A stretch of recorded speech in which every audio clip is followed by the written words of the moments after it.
Mafia boss stunned when a waitress pulls him out of his wedding. What happened next shocked many. The waitress who stopped a Mafia wedding. The cathedral bells were supposed to ring at exactly 3 p.m. instead. What echoed through the marble halls was a collective gasp that would be remembered in the city's underworld for generations to come. The perfect wedding. Alessandro Marchetti stood at the altar, a portrait of controlled power.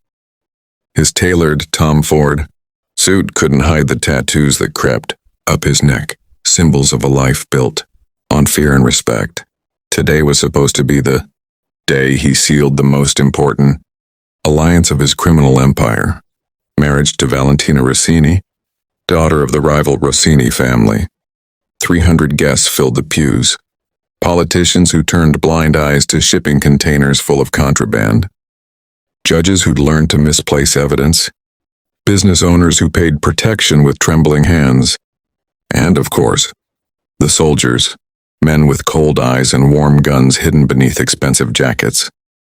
Valentina glided down the aisle like a vision in white silk, her smile perfect, her steps measured. This wasn't love. This was business.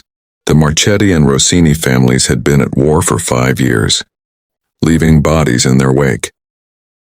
This wedding would end it all, merge territories, and create an empire that would control the entire eastern seaboard. Alessandro watched her approach, calculating. With this union, he'd finally have what his father never achieved: complete dominance. The priest opened his book. The ceremony began. The interruption. That's when the cathedral doors burst open.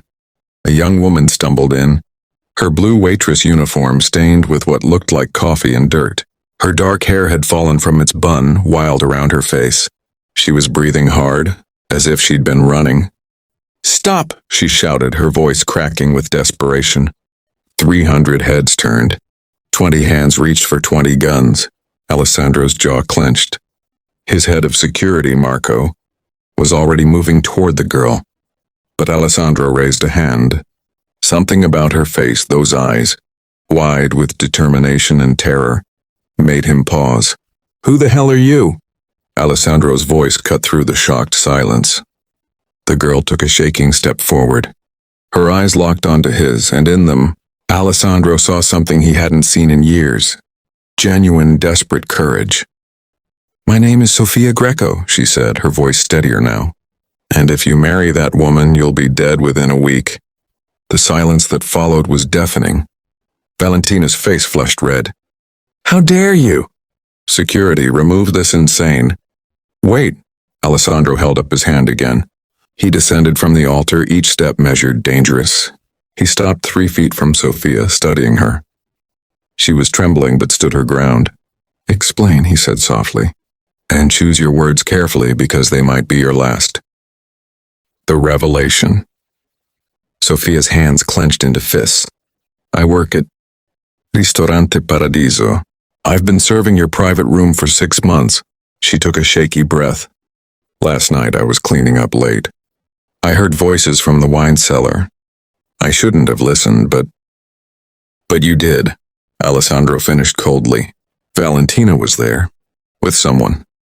Sofia's eyes flicked to the bride, who had gone pale, a man named Viktor Kozlov. The name sent a ripple through the crowd. Kozlov was Russian Mafia, the Marchetti family's most dangerous enemy. "That's absurd," Valentina shrieked. "This is clearly some jealous girl who..." She was giving him information. Sofia continued, speaking faster now, as if afraid she'd lose her nerve. "Details about your operations, shipping schedules, the location of your warehouse on Pier 17. She said that after the wedding, after she gains access to everything, she'll help him eliminate the problem." Those were her exact words.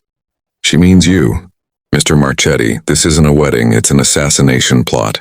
Alessandro's face remained impassive, but his eyes had turned to ice. "And why should I believe some waitress who bursts into my wedding with a wild story?" Sofia reached into her uniform pocket. 5 guns cocked simultaneously. She froze. "Slowly," Alessandro commanded. With trembling fingers, Sophia pulled out a small audio recorder. I recorded them. I didn't know what else to do. I couldn't go to the police, they work for you. I thought about just running, staying silent, but her voice cracked. My brother, he works at that warehouse on Pier 17. If something happens there, Alessandro took the recorder.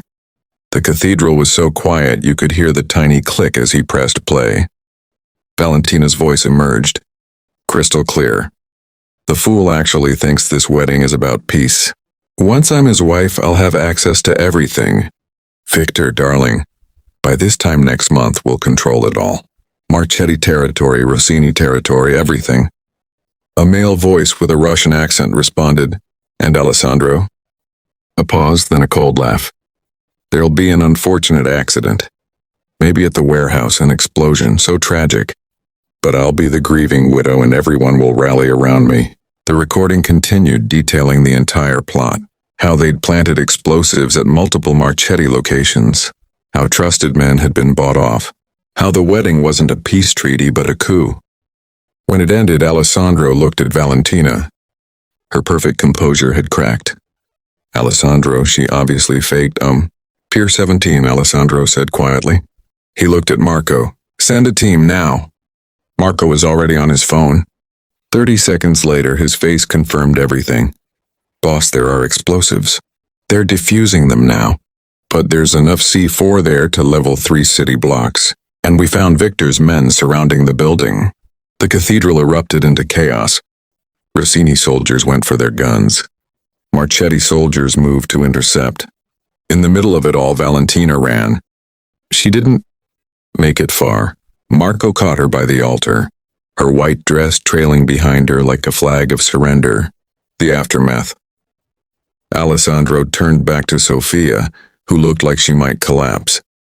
You, he said softly. You saved my life, and the lives of everyone at that warehouse. I couldn't let people die, she whispered. Your brother works there. You could have just warned him, gotten him out. But you exposed yourself to danger instead, to save everyone. Alessandro studied her with new eyes. That's either very brave or very stupid. Maybe both, Sophia said, managing a weak smile. Alessandro laughed, a genuine sound that seemed to surprise even him. Marco, ensure Miss Greco gets home safely. And postcards. The Rossinis won't take this well. I don't need, Sophia started. You do, Alessandro's voice was firm. You made enemies today. Powerful ones. Until this is resolved, you're under my protection. As the authorities arrived, the few honest ones Alessandro knew, as Valentina screamed threats and accusations, as the carefully planned wedding devolved into the biggest scandal the city's underworld had seen in decades, Alessandro found himself watching the waitress who'd destroyed everything. No, not destroyed, saved. The days after. True to his word, Alessandro assigned protection to Sophia, Marco, and 2 others, rotating shifts outside her modest apartment. At first she protested, but 3 days later, when someone tried to break in through her fire escape, she stopped arguing. Alessandro visited on the 5th day. He arrived in a simple car, no entourage, wearing jeans and a leather jacket instead of his usual suits. Sophia opened the door surprised. Mr. Marchetti. Alessandro, he corrected. May I come in? Her apartment was small but clean, filled with books and photographs. A life so different from his own. I wanted to thank you properly, he said, handing her an envelope. She opened it and went pale. This is too much. I can't accept your brother's medical school tuition. Paid in full.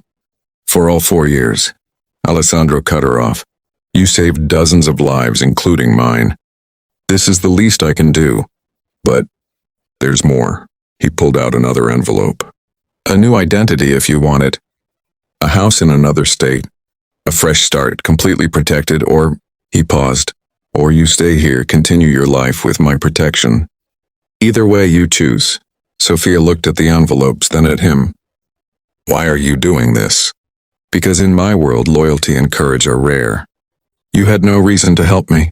You put yourself at incredible risk. That means something. They stood in silence for a moment. What happened to Valentina? Sofia finally asked. Alessandro's face hardened. She's no longer a concern. The Rossini family disowned her when they learned she was working with their Russian enemies. Turns out her father genuinely wanted peace. She acted alone, driven by greed. He paused.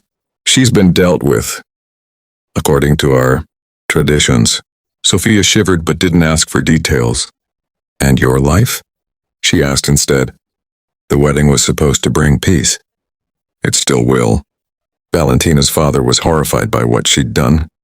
He's proposed a different alliance, a genuine one this time, built on actual agreements, not betrayal disguised as marriage.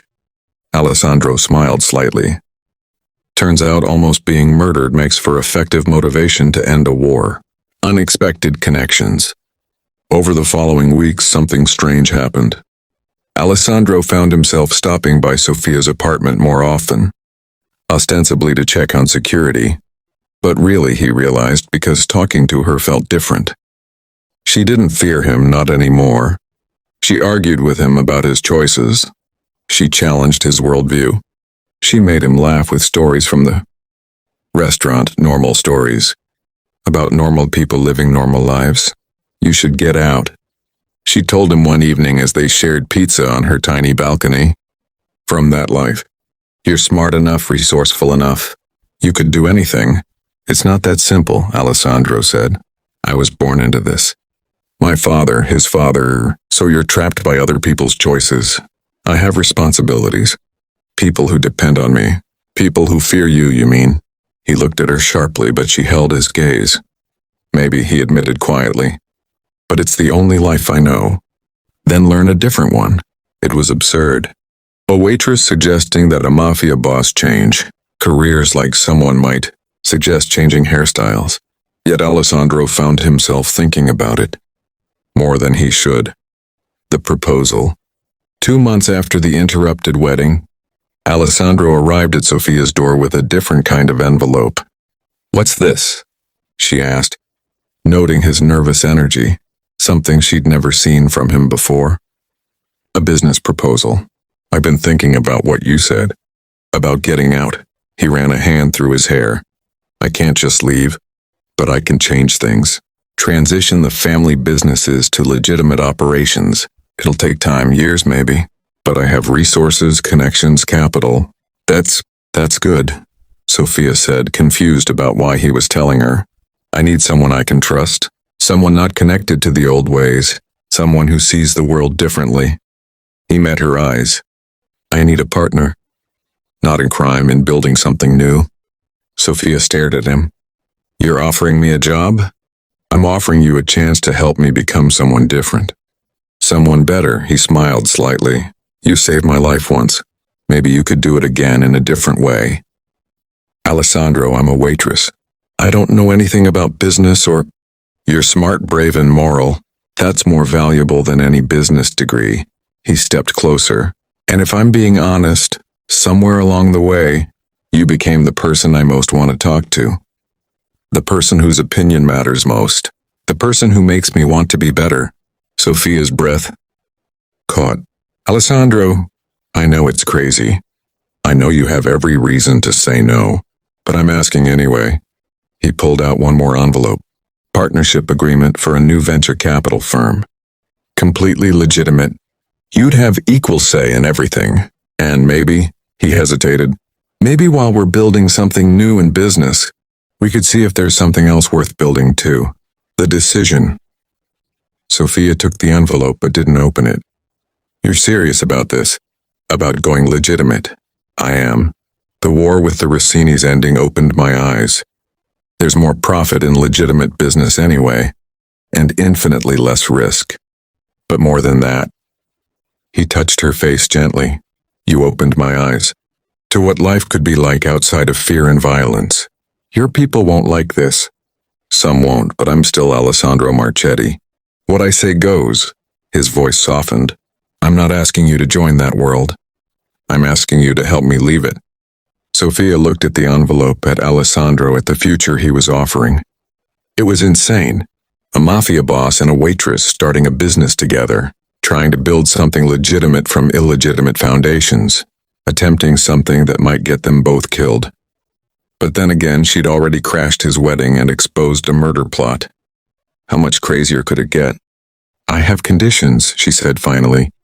Alessandro's face broke into a genuine smile. "Name them." "No violence, none. If we're doing this, we do it completely clean." "Agreed." "My brother finishes medical school without knowing any of this comes from that life. Already arranged. And you have to tell me everything. No secrets, no protecting me by keeping me in the dark. Partners know everything." Alessandro extended his hand. "Partners know everything." Sophia shook it. His hand was warm, strong, and for the first time, she noticed it wasn't holding a gun or a threat. It was holding hope. 6 months later, the office overlooked the harbor. Marchetti and Greco Ventures occupied the entire 15th floor. A legitimate venture capital firm specializing in revitalizing struggling businesses. Sophia stood by the window, reviewing a proposal for their latest investment, a chain of family restaurants. Alessandro came up beside her, 2 coffee cups in hand. "Thinking about the old job?" he asked. "Sometimes. It was simpler," she smiled. "Worse tips, though." He laughed. The sound still surprised her sometimes, how much lighter he'd become. It hadn't been easy. Extracting himself from the criminal empire had required delicate maneuvering. Some of his old associates had accepted the transition. Others, Marco had handled those situations, though Alessandro insisted everything be done without bloodshed. For the most part, they'd succeeded. "Marco called," Alessandro said. "Last of the old operations is transferred. We're officially out. How do you feel?" "Terrified," he admitted. "For the first time in my life, I don't know if I'll succeed. The old way, violence and fear. That I knew. This," he gestured at the office. "Legitimate success? Competing fairly? It's foreign. You'll figure it out. We'll figure it out." Sophia squeezed his hand. "Besides, you've already accomplished the hardest part." "What's that?" "You changed. The man who stood at that altar 6 months ago, ready to marry for power, he wouldn't have walked away from the empire. He wouldn't have tried something different. He wouldn't have listened to a random waitress who crashed his wedding." Alessandro pulled her close. "That random waitress saved my life in more ways than one." They stood together looking out at the city. Somewhere below, life continued. People worked normal jobs, worried about normal problems, lived normal lives, and for the first time in his life, Alessandro Marchetti was one of them, all because a waitress had been brave enough to crash a wedding.